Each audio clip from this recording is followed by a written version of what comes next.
ദൈവിക മാനുഷികതയിൽ ലയിക്കുന്നതാണ് ദൈവകൃപ. ദൈവിക മാനുഷികതയിലെ ലയിക്കുന്നതിനാണ് ദൈവകൃപ എന്നാണ് അർത്ഥമാക്കുന്നത്. ഇനി വേറെ എന്തെങ്കിലും പറയാനുണ്ടോ? വേറെ എന്തെങ്കിലും കൂടി ഒന്ന് പറഞ്ഞേ.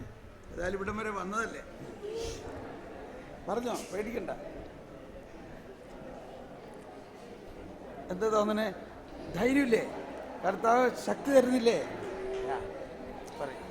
നാം എല്ലാവരും കുഞ്ഞു മുതലേ ദൈവിക കാര്യങ്ങൾ പ്രാധാന്യം കൊടുക്കാറില്ല. കുഞ്ഞുകാലം മുതലേ നാം പഠന കാര്യങ്ങളിലാണ് പ്രാധാന്യം കൊടുക്കാറുള്ളത്. അതുകൊണ്ടാണ് ദൈവത്തെക്കുറിച്ച് അറിയണം. നാം ദൈവത്തിനെ കുറിച്ചാണ് അറിയേണ്ടത്.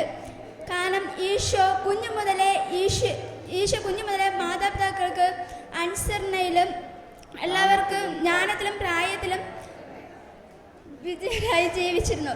എന്നാൽ നാം ഇപ്പോൾ എങ്ങനെയാണ് ജീവിക്കുന്നത് നമുക്കൊന്ന് ചിന്തിച്ച് നോക്കാം. നമുക്ക് നിത്യജീവൻ എന്നാൽ എന്തെന്ന് അറിയത്തില്ല.